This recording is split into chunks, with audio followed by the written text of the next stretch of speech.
parole che ballano in l'acqua e fanno scuma. Mi muovo su solo due parole che bruciano un tuo fuoco e fanno fiamme, fiamme che bruciano. Mi muovo.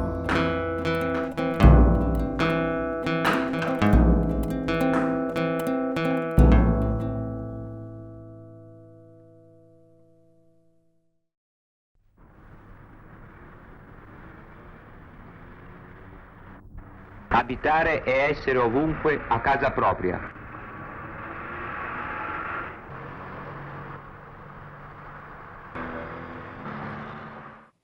Per molti abitare significa avere un tetto sopra una casa, un letto sotto un tetto, una porta dalla quale entrare.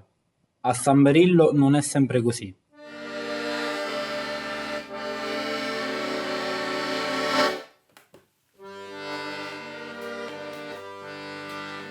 Mi voto e mi rivoto sospirando. Ai catanesi le viuzze di San Berillo appaiono come un buco nero in pieno centro. Un buco nero attorno al quale gravitano figure archetipiche senza un volto. La puttana, il drogato, l'immigrato. Invece San Berillo di volti ne ha 1000 e più. Abitare? Come si dice? Per me abitare vuol dire la casa, no?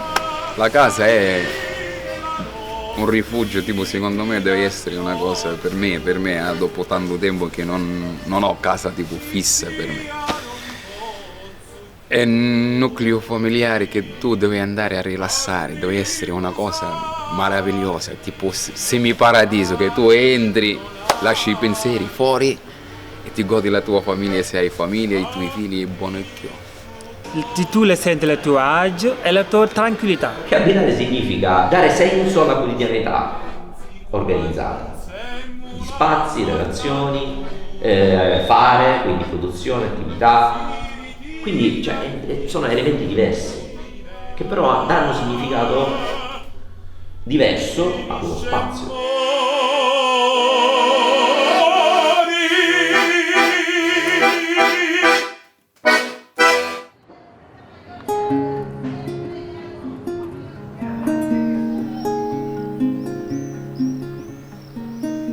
Quali sono le varie dimensioni che raccontano l'abitare all'interno del quartiere di San Berillo?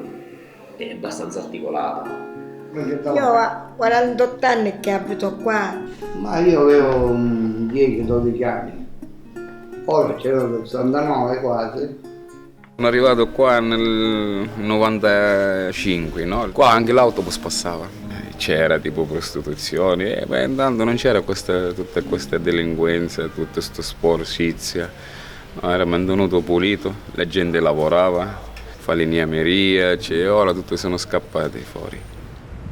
La piazzetta non esisteva, quando io sono arrivata ho fatto 6 mesi di cantiere chiaramente perché il locale era in una condizione pietosa ed era un parcheggio selvaggio, era un covo di teppisti, di ragazzi, si riempiva il fine settimana, spazzatura. Allora noi abbiamo messo in rilievo 4 pratiche di abitare, questi palazzi rossi che sono la cosiddetta cortina edilizia, quelle strutture di pregio architettonico che chiudono la visuale rispetto all'altra parte del quartiere, no? Che si tratta di un abitare legato a nuclei storici di abitanti del quartiere. Il colore verde invece mette in rilievo la dimensione abitativa della popolazione di origine senegalese che dagli anni 80 fino ad oggi ha iniziato ad abitare il quartiere. L'abitare viene vissuto come un'attività collaborativa e di condivisione. Qui c'è la concentrazione di immobili invece occupati da chi? Da varie figure, vari gruppi. Questi palazzi sono i palazzi post risanamento, cioè le strutture che sono state ricostruite e sono dei palazzi proprio residenziali classici che noi possiamo trovare in qualunque altra zona della città ricostruita. Questa differenziazione mette in luce il fatto che c'è una difficoltà, cioè in realtà il problema del quartiere è che questa articolazione ha creato dei conflitti, però questi conflitti non hanno mai prodotto interazione costruttiva.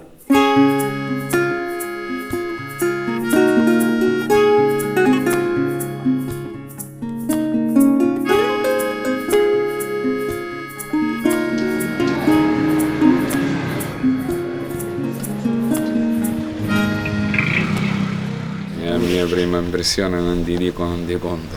E quando mi sono alzato nel balcone già io ho imparato in spagnolo colenta. Ci ho detto che cos'è questo? Pensavo buongiorno. Invece no, c'era movimento.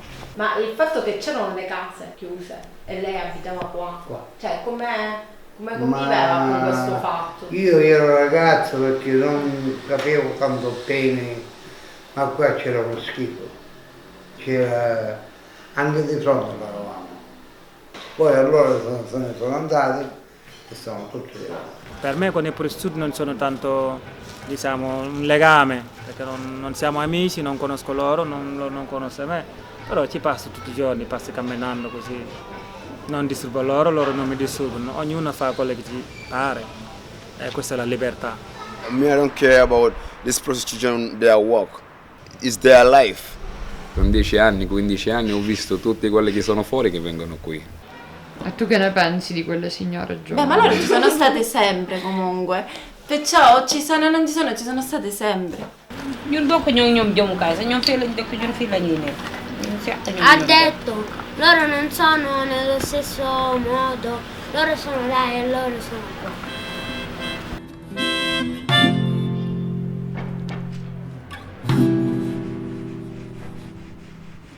E invece ci sono anche strade che magari sono poco abitate, dove proprio questo fatto di essere poco abitate dà luogo anche a episodi di degrado. L'esempio è di Azzara. C'è una stradina piccolina che non viene assolutamente utilizzata, viene utilizzata soltanto, ahimè, per gettare immondizia o addirittura rifiuti umani. Con i miei occhi ho visto tante volte che gente non del quartiere utilizza i vicoli come se fosse un WC, un bagno, e questo non è bello. Sotto casa mia è sporco, ma non è tanto sporco quanto lo è via Zara, per esempio. Abitano in piani alti, ma nei bassi è totalmente disabitata. Se voi prendete via Pistono, via Finanze e passate accanto ai bassi dove lavorano le prostitute, è sempre pulito, perché la prostituta prima di iniziare a lavorare, prima di andare via, pulisce. È colpa nostra, perché anche se, come si dice, il comune non fa niente, dobbiamo essere noi, che noi ci viviamo. Se tu non mangi poco, so bene perché ho fatto tutta la sedentella famiglia, ci faccio perché io stai pigliando un tempo perché questa cosa che gli fanno per piazza, cose, un fiato si sente. Lo dico, è riduttivo pensare che serve un bagno chimico. Ad agosto, proprio per il problema del caldo, abbiamo deciso di costruire una doccia. Dopo 3 giorni la doccia è stata completamente distrutta e buttata dalle forze dell'ordine.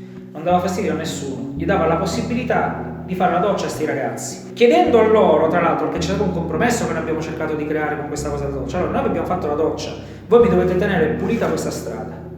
In quei 3 giorni che la doccia c'è stata, quelli erano lì tutti i giorni a spazzare, a pulire la merda che facevano gli altri. No, sono disperati, sono La convivenza con gli extracomunitari come unità? Ma io non li conosco, perché li conosco questi qua sotto, mi rispettano.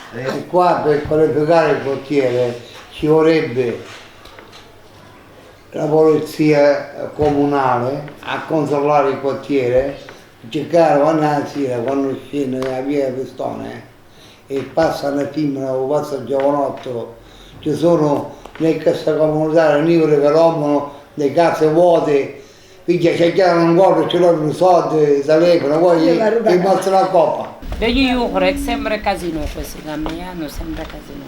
Non io vorrei adressa che aspettano che tu guardi e te ne vai e aprono così piano piano e ti prendono i soldi, tutte queste cose, telefoni. I gambiani, per esempio, che sono qua messi la strada, non sanno vivere, perché potevano fare anche altre cose meglio di spacciare. Quando io sono arrivato qua, questo fenomeno della droga non esisteva e questo è un fenomeno che accomuna i gambiani, tanti travestiti che sono qua e tante persone che vengono dal di fuori, ragazzi, vengono dai quartieri di Catania, vengono qui a comprarsi il fumo da questi ragazzi. Loro lo fanno perché devono vivere, gli altri lo fanno per un vizio. We have to survive. They have to understand that we have to survive. We don't want to come here and, yeah, it's the law. We should not sell. It's not something that is not right. Even Gambia is not legal. Quando hanno messo le transenne perché è crollato il palazzo e in via Buda non si poteva nemmeno passare in maniera pedonale, loro si sono stanziati lì. Chiudi un luogo e crei degrado sul degrado.